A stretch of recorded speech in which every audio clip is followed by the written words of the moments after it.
Do you know that Prime Minister thinks you are lazy?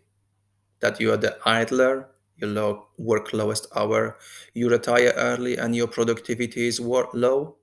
Well, that's showed what she wrote in this book with Kwasi Kwarteng, Priti Patel, Dominic Lab, and Chris Skidmore. And that's what she said in the interview, which we probably heard on YouTube or in another social media. Well, I decided to check it, and her expectation do not match reality. This is the graph with average weekly hours worked by full-time worker in UK for period between 1992 and 2022 from 38.2 hours, point 1 hours to 36.4 hours per week. So this is pretty constant with a roughly 1.5 hour change over the last 30 years. And this is a similar graph, which with a little bit different data set. So how we compare ourselves with other European countries?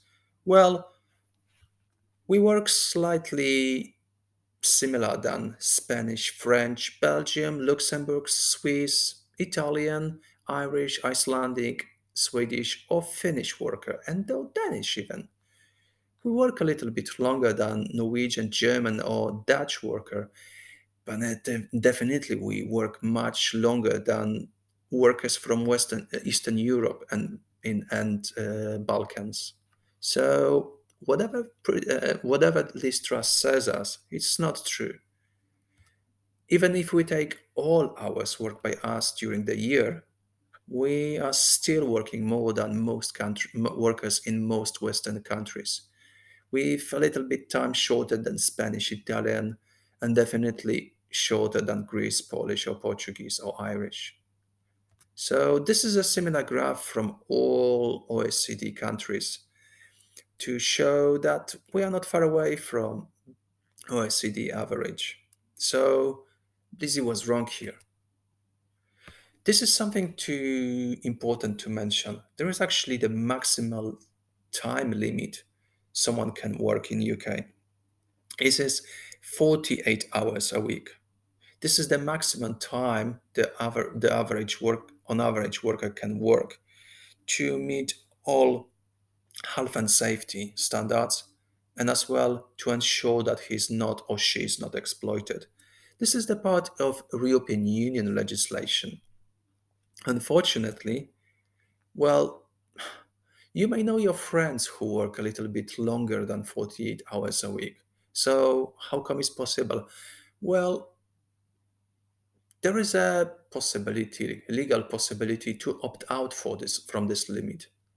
I have been working in UK for dozens of years right now, and I have been many times asked by agency workers to just simply opt out from 48 hours limit, and that was kind of good practice to sign it off. There are of course a couple of workers who cannot opt out, but I still know a lot of security guards, or lorry drivers who can work longer than 48 hours. Are they self-employed? Well, I don't know if all of them, but I know pretty sure there are a couple of my friends who are agency workers who longer than 48 hours. And actually, recently, Liz Truss said she's going to scrap this limit. Uh, we had similar thing in 2021 from Boris Johnson. So fingers crossed, she will not do it, but we should be careful. So this is about the time limit. What about pension? Well, again, Liz was wrong. We do not retire early. We actually keep in line with most Western European countries. In a couple of years, our retirement age will grow to 66, 67, and possibly even 68 years. So that will be a little bit even shorter than currently all Western European Union countries. Well, potentially a little bit even much after most countries from Eastern Europe because they have different kind of legislation from the previous regime. So again, about retirement, list was not right. So, what about productivity? This is the table prepared by TUC. And if we take British worker as a kind of benchmark where we compare ourselves to European Union workers, well, definitely our productivity is much lower than Danish, Dutch, well, Belgium, French, Irish, Swedish, German, or Austrian worker, but it's still much more than average EU productivity. So, what could be reason for that? That our expectation of growing productivity is a little bit different than what we expected. Well, part of the reason is that around 2028, 2029, during the crisis, the investment just simply suddenly dropped and actually didn't recover 2020 and again dropped in 2021. This is the similar graph showing us actually how much of GDP we reinvest in productivity. And again, it shows that around 2008 it dropped and didn't recover to 2019, which will be shown a little bit behind the end of this graph. So, what is the reason why, for example, German workers are more productive than British? Part of the reason is that German workers work on machines from the very edgy technology. German companies has a long tradition of incremental productivity growth, incremental changes, but it's as well related that workers are partially involved in arranging the workplaces, which in UK is seen a little bit like faux pas.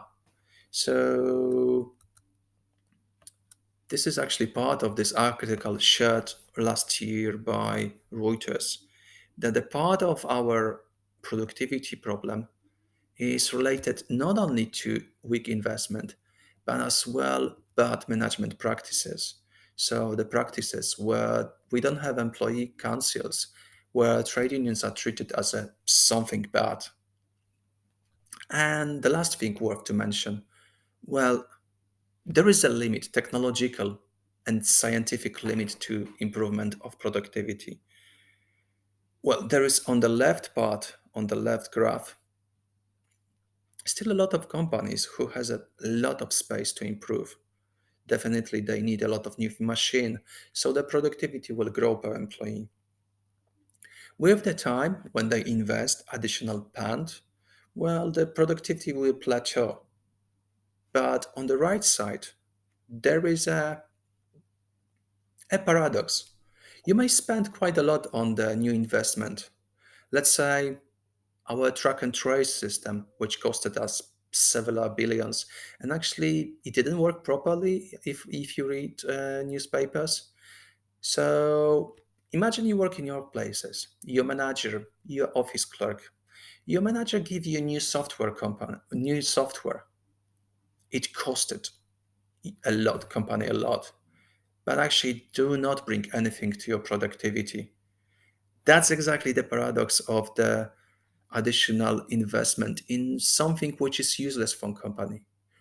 There is something like research you can spend on new science, new research of bringing new knowledge. But development actually is how you can utilize it in reality. And our companies spend something a lot of money on researching new softwares, new technology, new products, but actually they do not work reality, partially because there's a bad management practice to ask workers what is useful, what is not useful. But probably I will come back to that in another episode. So that's a couple of sentences from me. Let me know what you think. Leave some comments below this clip, and yeah, catch up soon. Take care.